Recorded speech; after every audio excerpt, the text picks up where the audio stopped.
Welcome to Blow Up, where we dive into the wildest, most unhinged stories from Reddit. We've got jaw-dropping tales of family trauma, privacy invasions, and playground parenting drama that'll leave you shook.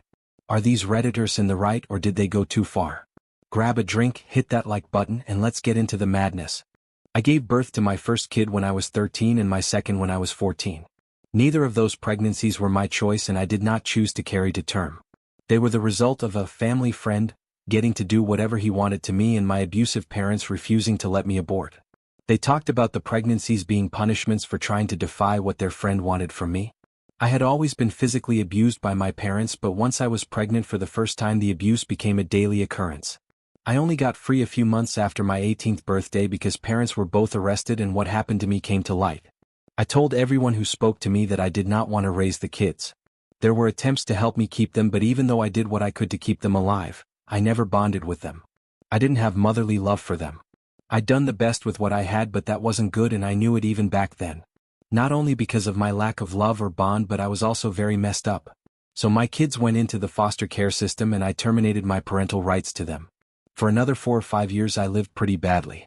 I made dumb choices because of my traumas, and I struggled to actually live the life I wanted. So much of everything was new to me and I didn't have a support system. I never even graduated high school. But eventually I got my life together.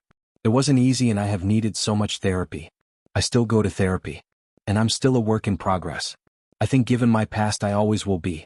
But the person I am today is happier, healthier, and I have the stability and support needed for a good life. I married and had children with my husband in the last 5 years. Even though I technically had kids before, I felt like a first-time mom in many ways. There were a lot of firsts with my pregnancies and our kids. Several months ago my older kids found me and reached out.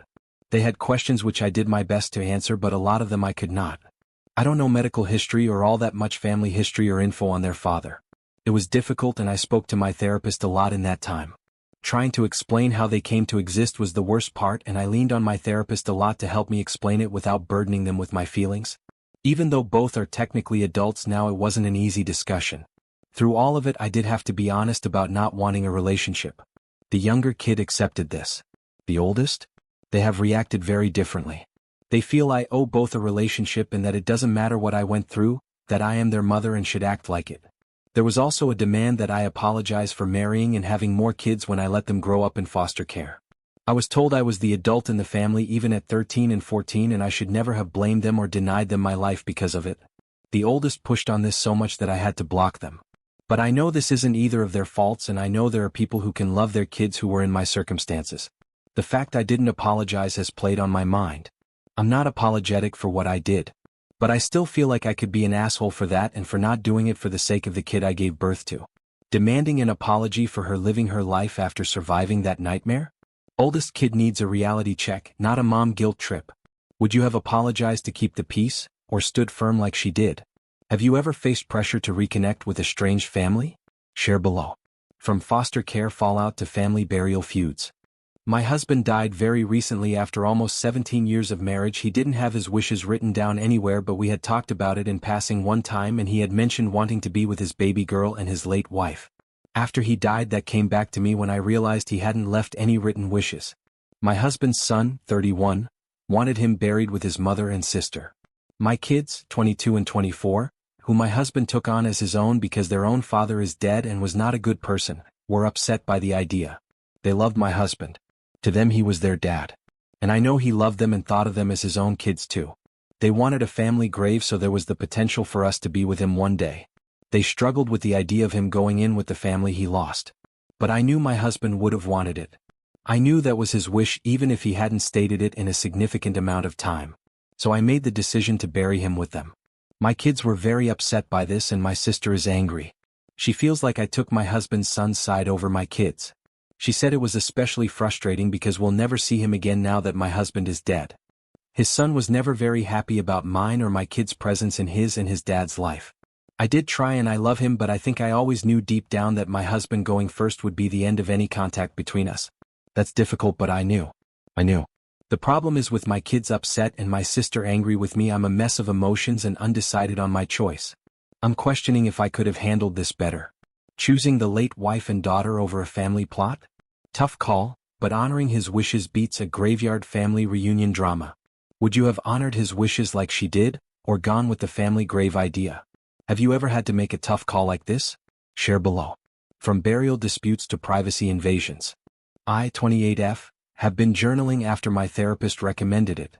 I use it for our sessions, but also it's become a place where I vent everything I am going through. I tend to not express anything I feel, so this was a way to bring my therapist into my head. For some context, I have had 2 relationships. One ended when my ex ghosted me by text after 3 years together. The other ended when my late boyfriend passed away suddenly. Part of what has been worrying me / on my mind lately is that I am worried I won't ever have another relationship, especially after the first 2 went so badly. Not only that, but I have been fighting a weight issue and I start to feel invisible at the times. Not only so I talk about those worries, I talk about abuse I went through CSA/CP from 10 to 14, in graphic detail. My cousin, 29F, Tanya, and her sister, 23F, Gabrielle, were over to my house for a family event recently, and I noticed they went missing part of the way through the party. I'll be honest, I was hosting, so I really didn't think much about it. That was until Tanya and Gabrielle showed back up and were giggling together. Suddenly things went quiet and Tanya said, "Gee, I didn't know you were such a romantic." I was confused and asked what she was talking about, and she said, "Oh well, I was reading your journal and you talk about wondering if your soulmate is out there," and she laughed about it. I said to her that it was really inappropriate she was going through my things and that my journal is used in therapy. Gabrielle said, "Oh, there was some dark stuff too we read. You never told us that." I yelled at them for breaching my privacy, that my inner dialogue wasn't up for discussion, and then just walked out. I went for a drive, and by the time I got back my mom had kicked everyone out. I had a message from my aunt about how her girls didn't mean harm, and that I was being too sensitive. That there was no need to sulk and be moody because they were just being them. My mom is behind me, but there are several family members who think I've overreacted to them breaching my privacy. AITA for going nuclear over this? Tanya and Gabrielle snooping through a therapy journal and mocking it? Getting kicked out was the least they deserved for that privacy heist. Would you have gone nuclear like she did or tried to brush it off? Have you ever had someone invade your privacy like this? Share below. From journal scandals to surprise family reunions. In October of last year I learned I had fathered 2 kids when I was a teenager. DNA confirmed this in December of last year. I had no idea I had other kids, other than the kids I'm raising with my wife out there. Their mother and I met when I was 15 and she was 16, and again when I was 17 and she was 18. She was visiting my friend's family for a month both those summers and we hooked up. I wore condoms every time, but I clearly fucked it up somewhere. She didn't tell me anything about having a kid when she came back. Neither did my friend. My friend only found out she had kids a few years ago. When my adult kids found me, they had come after a long search. They DNA tested a few other guys and it took years for their mom to tell them about me. When they reached out to me, they told me they had a lot of questions and I didn't have good answers for them. Not before or after the DNA test. All I could ever tell them was I had no idea they existed. They didn't believe me. They told me there was no way I knocked their mom up twice and didn't know either time. I explained everything to them. How she was someone I only met that first summer and how I didn't speak to her in between both summers. I told them I heard nothing from her after she left the second time. They pushed for me to know more. They had questions about why I didn't save for them, write to them, fight for them. They refused to accept that I didn't know, and they're mad at my lack of good answers. They told me I needed to do better for them. Kids demanding answers for a dad who didn't even know they existed? That's like yelling at a GPS for not knowing a road that wasn't built. Would you have tried harder to give answers like he did or set firmer boundaries? Have you ever faced a surprise family revelation? Share below. From surprise kids to uninvited guests. People around me are saying I am an but I need the perspective of uninvolved people. My long-term GF has my apartment keys as I have hers. Only unspoken until now but always respected rule was, if you need to go to the other place, just send a text, "Hey, going to your place." Doesn't matter if the other is at home or even responds. Just simply to tell the other you will be at their place. I was supposed to be away 700 kilometers from home for 2 weeks for work-related stuff, but 4 days in and our instructor got into an accident. Work tried to find another one, but no such luck on very short notice. They decided at like 10 p.m. to get us the first flight home the next day at like 6 a.m., pay us the overtime and the next day at home, then resume our normal work schedule. So I get home the next day at like 9 a.m., sent a text to my GF to tell her I am back. Getting to my door, I am very confused hearing children screaming inside since none of the people who have my keys have low kids like that, my brother and my GF. I thought I got squatters or something. Opening the door and I see my GF sister's kid running around after a shower, putting water everywhere. Plates of half-finished ravioli on my living room ground. Their suitcases opened in the entrance. I get inside and see the husband on my couch trying to hook up my PS2, that he must have digged out in my storage room. Getting into a verbal argument with him trying to understand why the fuck they are here. Said my GF told them they could get my flat for 2 weeks while I was gone. They wanted to visit the city for a bit, go to the beach. My GF sent me a text while I was arguing, telling me, "Oh okay, by the way my sis fam is at your flat." I admit I blew up on him and the sis who left my bedroom in the meantime. Told them to leave immediately. They argued quite a bit, my GF called her sis, then sis put up the speaker so we could all hear and she said I was embarrassing her, that she told them they could use my place for a while. I threatened to call the police, also asked my brothers to come. They left while cursing me to their children, telling that holidays are over because the mean little sister's boyfriend cast us out. I have now all of my GF family on my back and even some of my own family, saying I could have stayed with my GF so the kids could have some vacations. Also, they have read my doctor prescription papers, I put them in a specific order and it was not the same, and obviously took some of my prescribed meds, opened a box of benzodiazepine. AITA for making them leave? We pretty much stopped talking about anything else with my GF. I feel like I am being gaslight. I would never invite people to her apartment like that, especially without telling her. It seems so disrespectful. Am I going insane? GF turning his flat into her sister's beach Airbnb?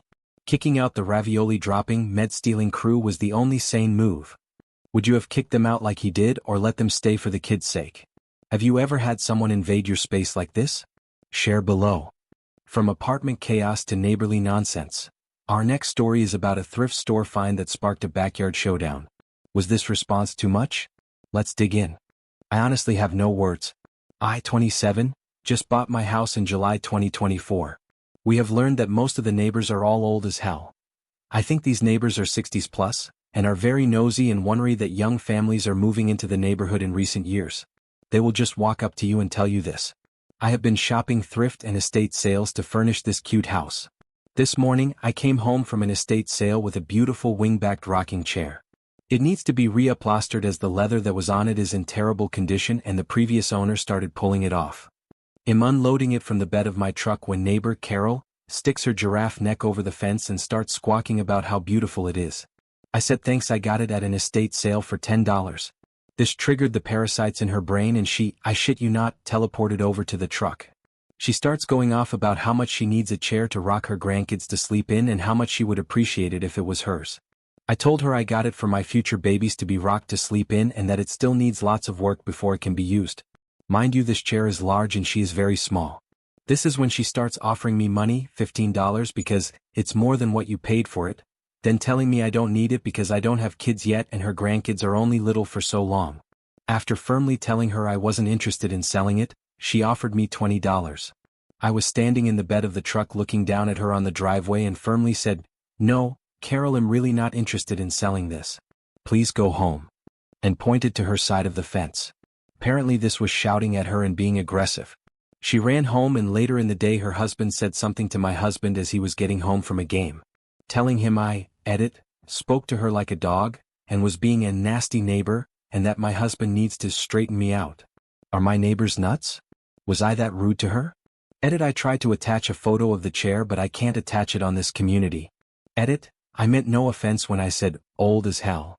I know that 60 is only halfway through a lifetime. I was trying to paint a caricature of who Carol and our other neighbors are. There is something really wrong with the folks in the cul-de-sac. Carol sprinting for a $10 rocking chair like it's Black Friday? Telling her to go home was polite compared to what she deserved. Would you have stood firm like she did, or sold the chair to avoid drama? Have you ever dealt with a nosy neighbor like Carol? Share below. From neighbor feuds to playground parenting. So I, 31F, have been best friends with Carter, 32F, since junior high. We're super close and our kids are too. I have a 3-year-old daughter, Eliana, and she has a 4-year-old son, Levi. We hang out at the park a couple times a week and just let the kids run around while we catch up. For some background, Carter and I have really different parenting styles. I don't yell or raise my voice. I grew up in a house with a lot of yelling and I'm just not about that life. I try to stay calm and firm without being scary. Carter is more direct and intense with Levi. That's her style and I've never judged her for it. Every kid is different and we're all doing our best. So this happened earlier this week. We were at the park, sitting on a bench a few feet away from the sandbox while the kids played.